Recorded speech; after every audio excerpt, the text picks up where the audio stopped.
Então tá, pessoal, sejam bem-vindos.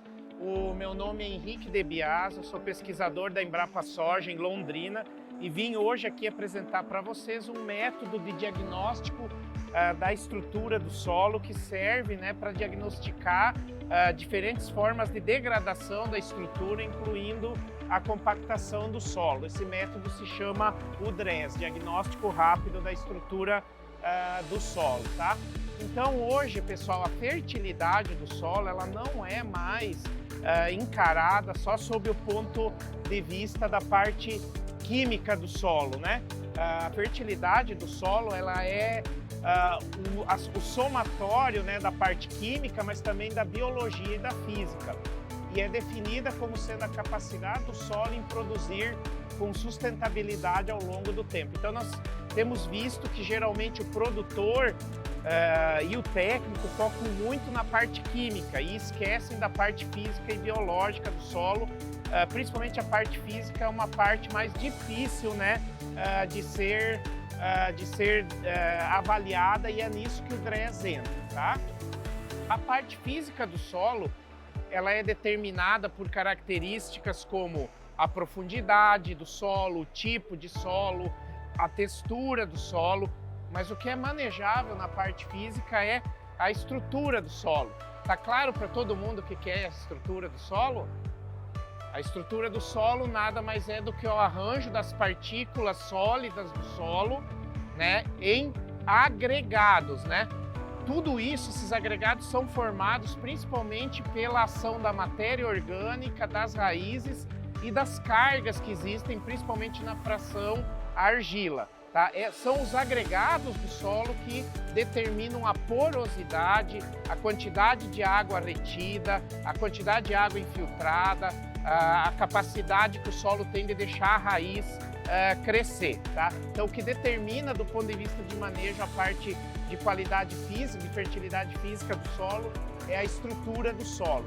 Então aqui, pessoal, para entender o método, é importante primeiro entender o que é um solo bom fisicamente. Um solo quimicamente bom, a gente já tem mais clareza, mas como é um solo fisicamente bom? Ele tem que exercer algumas funções. As três primeiras são bastante óbvias. Primeiro, do ponto de vista físico, um solo deve prover a infiltração total da água da chuva, mas também garantir disponibilidade hídrica. E às vezes um solo que tem, por exemplo, um solo arenoso, tem naturalmente uma alta infiltração. Porém, como é que é a retenção da água do solo arenoso? É baixa, Então tem que haver uma solução de compromisso, E isso leva em consideração tamanho de poros. Às vezes, um solo tem que ter infiltração, mas ele tem que ter, essa água não pode passar simplesmente e sair da zona radicular, ela tem que ser retida. Um solo bom fisicamente tem que prover oxigênio aos processos biológicos, como as raízes, a fixação biológica do nitrogênio e a atividade microbiana. Deve proporcionar condições físicas para o crescimento de raízes, ter uma resistência ao crescimento da raiz que não seja impeditiva ao crescimento da raiz.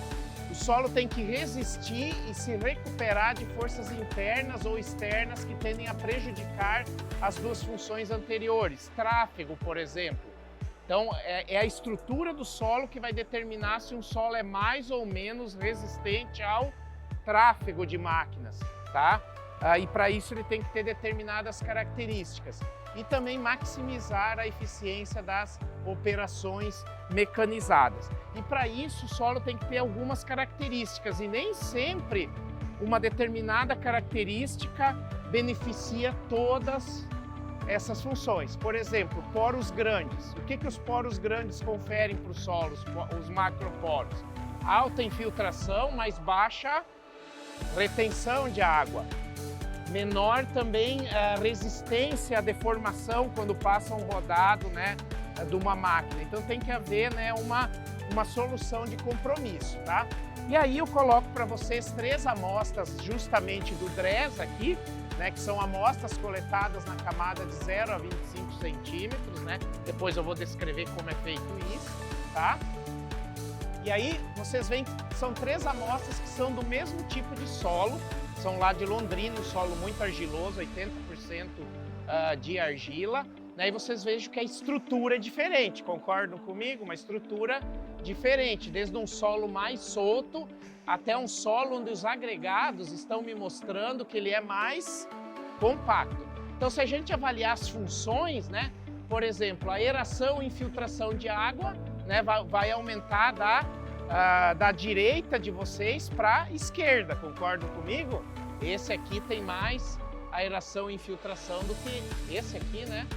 Tá demorando um pouco, mas enfim, aquele do lado esquerdo de vocês tem mais infiltração e aeração do que o do lado direito. Resistência ao crescimento radicular, o primeiro lá também oferece uma menor resistência. Agora, nessas outras duas funções, que é a resistência à compactação pelo tráfego e a água disponível, você já vê que muda. Estão vendo?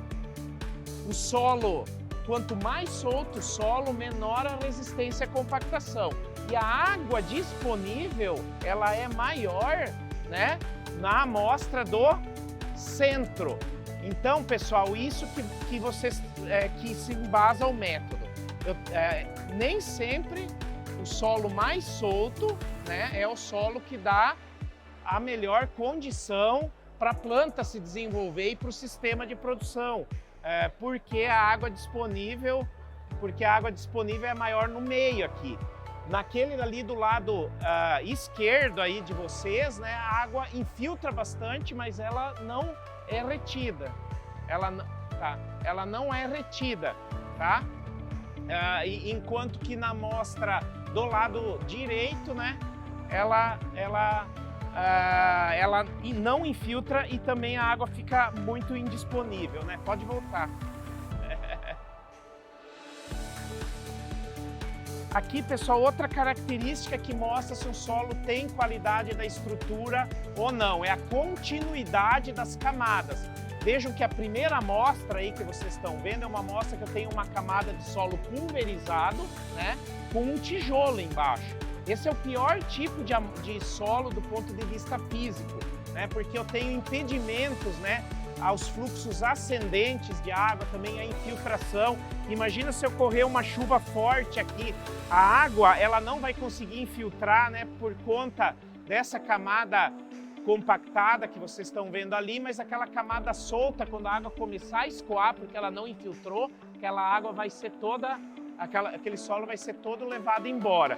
Então, sempre do ponto de vista físico, para você já ir entendendo o método, como avaliar o método, a melhor amostra é aquela que tem a mínima diferença possível entre as camadas. Quanto mais contínua ela for, melhor ela é do ponto de vista de favorecer os fluxos de água e também o crescimento radicular. Então já vamos passar agora para o método. Visto isso, vocês entenderam, né, que tanto o solo muito solto quanto o solo muito compactado são problemáticos, tá? Então o DRES ele vai penalizar, ele vai dar uma nota de 1 a 6 para uma amostra de solo coletada na camada de 0 a 25. E essa nota, quanto mais próxima de 6, melhor vai ser o solo, e quanto mais próxima de 1, pior vai ser. Só que a nota ruim não vai ser dada só para o solo compactado, vai ser dada também para um solo muito solto, para um solo pulverizado, né? Pois, como eu falei para vocês, o solo pulverizado também não é o melhor, é uma forma de degradação. Então, o método, pessoal, quem quiser ter um método detalhado, tem vídeos explicando passo a passo o método, vocês podem acessar pelo QR Code aqui, ó, tá? Quem quiser fotografar ele, ou então depois basta digitar Embrapa Soja DRES, né? Que vocês vão conseguir chegar até o material escrito e também aos vídeos, né? Que vão explicar com muito maior detalhamento ou aplicação do método. Mas aqui está um resumo de como o método é feito. É aberta uma mini trincheira, transversalmente as linhas de plantio, coletada uma amostra de solo não em cima da linha, próxima da linha, né, da cultura, né? Se for uma linha com espaçamento muito pequeno, como braquiária, por exemplo, semeada em linha, ou lá no sul, trigo, aveia, né? Vai ter que pegar uma linha no centro da amostra, mas se for soja, milho, a amostra vai de em torno de 5 centímetros do lado da linha para o meio da entrelinha. Então abre a mini trincheira, tira essa amostra vai ter 25 centímetros de profundidade, que é a profundidade da pá, né? 20 de largura e muito cuidado com a espessura. A espessura mínima deve ser de 8 a 10 centímetros. Depois vocês vão entender por quê, né? A espessura da fatia. Essa amostra é colocada, né, como vocês estão vendo, numa bandeja, é manipulada, separando então os agregados de solo, né? Eu já vou entrar mais em detalhes aí. E depois é dada então a nota, tá? Vamos em frente. Tá, foi lá. Então, alguns detalhes, pessoal, rapidinho, época de realização do diagnóstico. A gente indica fazer esse diagnóstico na entre-safra, né? Imediatamente antes da semeadura ou então imediatamente após a colheita. Por exemplo, colheu a soja, né? Claro que normalmente o pessoal entra rápido plantando algodão, o milho safrinha, uma planta de cobertura, mas ali seria uma janela que poderia ser feita. Pode ser tirada essas amostras com as plantas recém-emergidas, não tem problema. O que vocês têm que tomar cuidado é com isso aqui, ó, com a questão da umidade do solo. O método ele não funciona, né, com o solo muito seco ou com o solo muito úmido. O solo tem que estar na consistência friável. Todo mundo tem claro o que é a consistência friável? Pega um torrão, né, o torrão de solo, o agregado de solo, aperta entre o polegar e o indicador. Se ele esfarelar, ele está na friável. Se ele, para esfarelar, se tiver que fazer muita força, ele está muito seco. Se tiver muito úmido, né, você vai sentir. Se tiver um pouco de argila, ele vai deformar. Então é na friabilidade.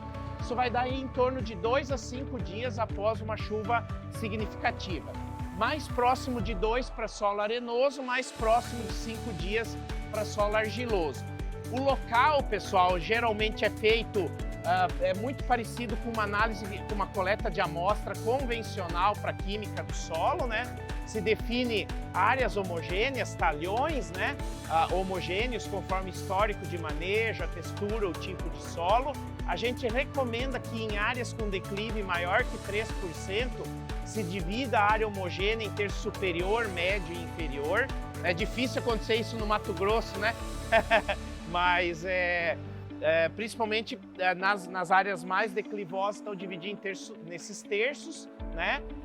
Aí lá no material vai ter uma indicação do número de amostras, eu não vou detalhar aqui mínimo para ser tirado, tá? Mas tem que se tirar esse número de amostras indicado lá em cada um desses terços, tá? E evitar, evidentemente, fazer a amostragem em linhas de tráfego recente. Se for uma área que tem pastejo, trilhas e locais de concentração de animais, terraços, sulcos de erosão e locais de acúmulo de material orgânico, fertilizantes ou corretivos. Ou seja, tem que escolher um local para coletar a amostra que seja representativo, né? Tá? Opa, vamos voltar. Aqui então... voltou.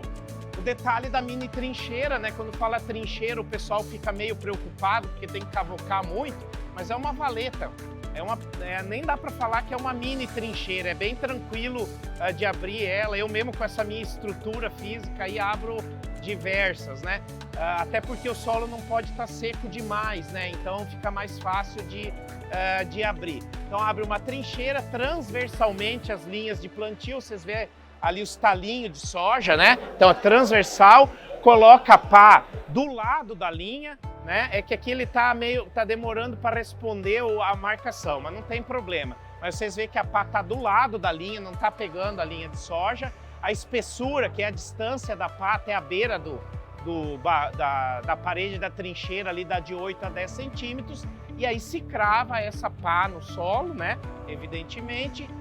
E aí está coletada a amostra. Essa amostra então é colocada numa bandeja plástica. Vejo que até agora eu só falei de material de primeira tecnologia, né? Enxadão, pá, bandeja plástica, né? Então é um método simples, né, para ser aplicado a nível de produtor e técnico e mesmo a nível de produtor. Um cuidado que vocês têm é que a amostra, pessoal, vocês vão colocar no sentido da profundidade da amostra, no sentido da largura da bandeja. Estão vendo ali, né? Para o quê? Para não haver mistura de camada. Se vocês colocarem no sentido do comprimento, vocês vão misturar essas camadas, tá?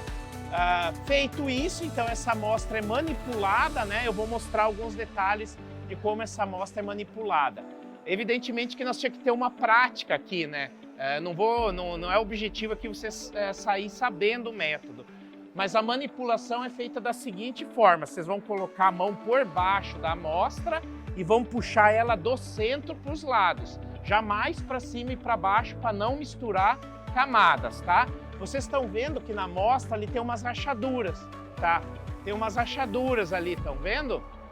Então, essas rachaduras é que vocês vão observar para separar os agregados de solo, tá? Então, conforme os planos de fratura que já existem na amostra, vocês vão separar os agregados. Então, essa amostra que está aqui do lado esquerdo de vocês vai se transformar naquela amostra do lado direito, tá? Se for um solo arenoso, a tendência dele é se desmanchar, né, muitas vezes. Então, vocês não vão fazer esse trabalho de puxar para os lados, tá? Vocês vão simplesmente dar uma batida, uma ou duas batidas na bandeja, a amostra já vai se abrir e você simplesmente separa as estruturas que formarem dessas uma ou duas batidas da bandeja, tá? Sem manipular os agregados. Feita essa primeira separação, se for um solo acima de 30% de argila, vocês vão testar os agregados e vão aplicar movimentos de torção nos agregados, bem leve, né, para quebrar nas superfícies de ruptura dos agregados, tá? Qual é o momento de parar de quebrar os agregados? Quando a força que vocês fizerem for tão grande que esfarela o solo nos dedos, aí é a hora de parar, tá? E aí vocês vão identificar as camadas da amostra conforme diferenças na forma, no tamanho dos agregados. No caso dessa amostra aí, né, ela teve 3 camadas, na camada de 0 a 25. E aí vocês vão medir a espessura dessas camadas, tá? A atribuição das notas, pessoal, é dada por essa tabela aqui que vocês estão vendo.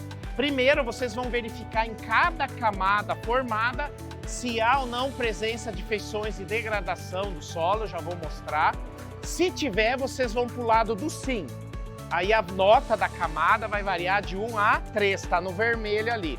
Se não tiver presença de feições de degradação da estrutura do solo, vocês vão para o lado do não, e aí a nota vai variar de 4 a 6. Isso em cada camada. Se tiver 3 camadas, vocês vão fazer esse exercício nas 3 camadas, tá? Deixa eu voltar aqui. Depois, uma vez que separou aqui, do lado do sim e do não, a atribuição da nota de 1 a 3 vai se dar em função do tamanho dos agregados, tá? Se eu tiver mais de 70%, né, de agregados maiores que 7 ou menores que 1, a nota é 1, tá? 50 a 70, nota 2, menos de 70, nota 3. Por quê? Porque torrões maior que 7 centímetros ou menor que 1, eles estão me indicando que eu tenho o quê? Estruturas ou compactadas ou estruturas pulverizadas, tá? E se eu for pro lado verde da tabela, aí eu vou focar nas estruturas que são boas. As estruturas que são boas, de tamanho bom, são aquelas que têm de 1 a 4 centímetros, tá? Então, aí a mesma coisa, menos de 50% de torrões de 1 a 4 centímetros, nota 4. 50 a 70, nota 5, mais que 70, nota 6, tá? Aqui algumas feições de degradação, né, pessoal? Então é bem claro quando vocês manipulam a amostra, ela está compactada, né? Isso são indícios de compactação, agregados quadrados, raízes na superfície do agregado, né? Como vocês estão vendo aí, agregados de formato laminar. Os pontos de quebra do agregado, eles quebram em ângulos de 90 graus. Em cima ali nessa amostra vocês estão vendo o material pulverizado, então isso também é indicação de degradação, tá? Então se houver esses esse tipo de estrutura eu vai levar para o lado vermelho daquela tabela e a nota vai variar por camada de 1 a 3, tá? Por outro lado, aqui estão as características, né, de conservação desse solo, tá? Agregados arredondados, raízes passando pelo agregado ao invés de estar na superfície do agregado, né? Veja os agregados grumosos, né? Isso é indicador de matéria orgânica, presença de atividade biológica. Aqueles fiozinhos brancos que vocês estão vendo no agregado redondo lá, aquilo lá são hifas de fungos. Então tudo isso, agregados como esse, presença de atividade biológica, me levam para o lado verde daquela tabela e a nota da camada vai variar de 4 a 6, tá? E aqui a questão do tamanho do agregado, só para vocês entenderem que não saiu do nada, né? Então é o critério 2, uma vez que vocês escolheram o lado daquela tabela, vocês vão escolher a nota de 1 a 13 e a nota de 4 a 6. Isso é com base no tamanho, tá? Então, agregados de 1 a 4 centímetros são agregados que a gente considera tamanho bom, que fazem com que o solo tenha boa qualidade estrutural. Maior que 7 são solos excessivamente compactados. De 4 a 7 são agregados, né, que indicam, se eu tiver uma amostra que tem muito agregado de 4 a 7, significa que ele está numa transição. Ou ele está se recuperando de uma compactação, ou ele está se compactando. No futuro, avaliando mais anos, que a gente vai ver em que situação ele está. E se eu tiver menor que 1 centímetro, eu tenho um solo muito pulverizado, como acontece quando você faz algum tipo de preparo do solo, principalmente com grade. Pulveriza demais o solo e ele fica mais suscetível à erosão e não retém água, como eu falei para vocês, tá? Vamos em frente. E aí a nota, como é que é a nota então, pessoal? Como é que calcula a nota final? Então eu vou dar uma nota de 1 a 6, aí, veja essa amostra, fica fácil de entender. Eu tenho 2 camadas, concordam comigo? 2 camadas. A camada 1 foi dada a nota 2, porque vocês vejam, olha como estão os agregados. Eles estão indicando que eu tenho compactação, então eu fui para o lado vermelho daquela tabela. E ela mediu 18 centímetros. E a camada 2, ela não tem feição de degradação, nós atribuímos nota 4 para ela. Então se faz uma média ponderada, né? Como que é a média ponderada? Multiplica 2 vezes 18 e soma com 4 vezes 7, né? E divide pela espessura da amostra, que é 25, dá 2,56, tá? Agora vamos interpretar, estamos chegando no fim, tá? É a primeira, vou atrapalhar um pouco no tempo aí, mas já estamos terminando. O que significa, né, esse 2,56? Agora nós vamos ver isso. Aqui, pessoal, a interpretação. Isso aqui até é importante, né? Se quem tiver realmente interesse, quiser fotografar ou depois acessar no YouTube, porque não está nas publicações. Eu fiz exatamente para essa palestra para ajudar vocês. Então, fiz o diagnóstico da área e agora eu vou interpretar essa nota. Então, se eu tiver uma nota de menos que 3, o solo está ruim ou muito ruim. Se eu tiver uma nota de 3 a 4 na amostra, ele está regular. Ele está naquela fase de transição, ou seja, ou está se degradando ou está se recuperando. A gente tem que ver o histórico da área. E nota de 4 para cima, até 6, ele está com uma estrutura boa, né? É um solo fértil do ponto de vista físico, tá? Lembra que aquela amostra que eu mostrei para vocês estava com nota 2,56, então ela está na estrutura ruim. E qual que é a recomendação de manejo, tá? Se eu tiver com nota menor que 2, é possível avaliar uma descompactação mecânica dessa área, tá? Os dados que a gente tem até agora indicam isso. Aqui é adicional, tá, pessoal? As práticas. Se eu estiver com essa descompactação mecânica, ela só vale para o muito ruim. Se eu tiver no ruim, tá? Qual que é o principal que tem que ser feito? É promover alteração no sistema de produção, melhorar o modelo de produção, colocar mais culturas que produzam bastante palha e raízes, principalmente gramíneas forrageiras tropicais, como as braquiárias solteiras ou consorciadas com espécies leguminosas. Foi apresentado o sistema Gravataí, né, que é a braquiária com o guandu pode ser, além de fornecer pasto, pode ser uma alternativa para melhorar esse tipo de solo, tá? E aí, essa aqui vale para todos, né? Para muito ruim, por ruim e por regular.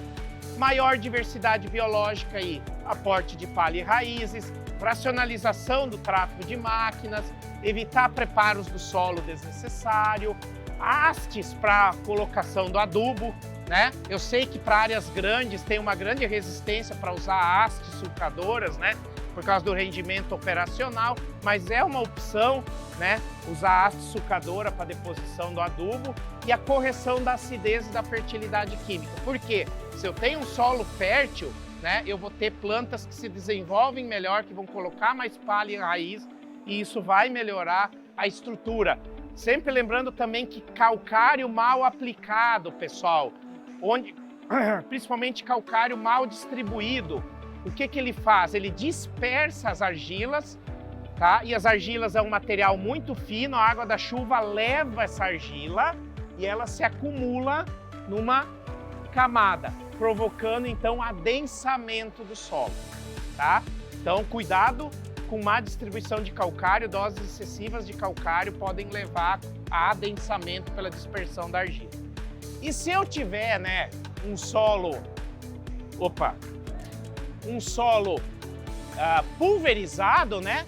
Então aí as medidas que eu tenho que tomar é basicamente raiz, colocar mais raiz no sistema e atentar para preparos do solo desnecessários e também a questão da correção da acidez e da fertilidade química. Esse é o último slide, pessoal, vocês devem estar pensando assim, como que eu coloco o DRESS no contexto do Mato Grosso, áreas grandes, né? Você pensar em ter uma análise qualitativa da estrutura do solo na condição do Mato Grosso. Então, como que a gente visualiza isso para áreas maiores, tá?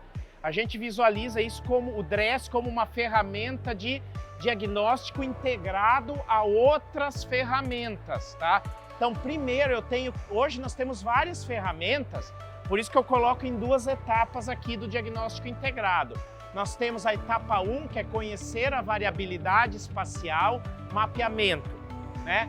Então, por exemplo, hoje a gente tem condições, né, de fazer mapas de produtividade, mapas de índices de vegetação com uso de drone ou imagem de satélite, né? Mapas de condutividade elétrica de solo, ou até mesmo, né, pessoal, mapas com penetrômetro, né, acoplado ao quadriciclo, né?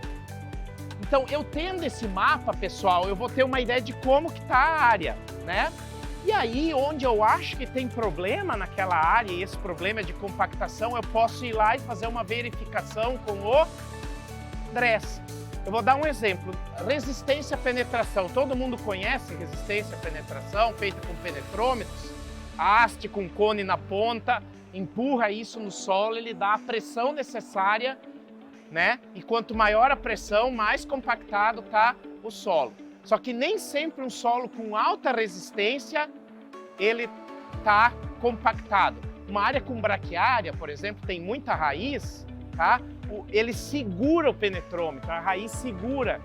E aí dá uma resistência alta e você vai dizer, ah, mas essa minha área tem braquiária, mas está compactada. Mas na verdade ela não está, tá?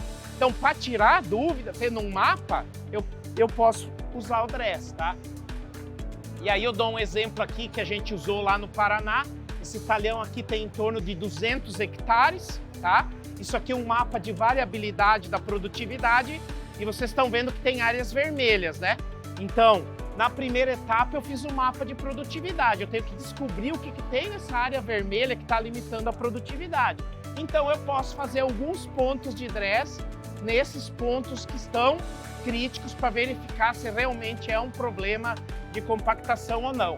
Faço alguns pontos também na parte que a produtividade está boa, né? Para ter um comparativo. Então é dessa forma que a gente vislumbra o uso do DRESS em grandes áreas. Fazer poucos pontos, mas fazer em áreas onde um mapa de condutividade, de produtividade, de NDVI te indica que tem problema de crescimento de planta. Beleza? Agradeço a atenção de todos, esse é o meu contato. Será que temos ainda algum tempo para pergunta? Tá bom? Desculpa o início um pouco conturbado, até a gente se acostumar aqui também com o sistema, é inovador, né? Aqui tá meu telefone, meu WhatsApp, tá? Se vocês tiverem alguma dúvida. E assim, vocês não vão aprender o método com essa mini palestra, é impossível, mas acessem o site, aquele do QR Code, ou digitem no Google, lá tem vídeo explicando passo a passo a aplicação do método. Obrigado a todos e estamos disponíveis a perguntas. Oi? Tá. Tem perguntas, pessoal?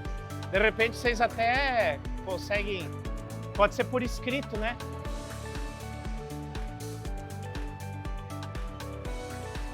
Beleza, pessoal? Então, se não tem pergunta, a gente fica disponível. Espero que o DRE seja um aliado e vocês podem ter certeza, ele é excelente de usar nesse contexto último que eu falei. Eu tenho uma área que por algum outro mapa maior eu estou desconfiado que tem compactação. Então vou lá naquele ponto do talhão e tiro algumas amostras para confirmar se realmente é. Na hora que eu faço a trincheira eu já vejo a raiz também, tá? É a maneira que a gente tem segurança. Mensagem final, pessoal, não confiem 100% em números de resistência à penetração, porque varia muito com a umidade, e varia muito com a presença de raízes, com o tempo de plantio direto, então muitas vezes dá valores altos de resistência, vocês acham que tem que fazer uma intervenção mecânica e estão jogando dinheiro fora. Usem um método visual para confirmar se realmente tem problema ou não. Ele é bem simples de aplicar e barato. Então agradeço, pessoal, e estamos à disposição nesses contatos aqui.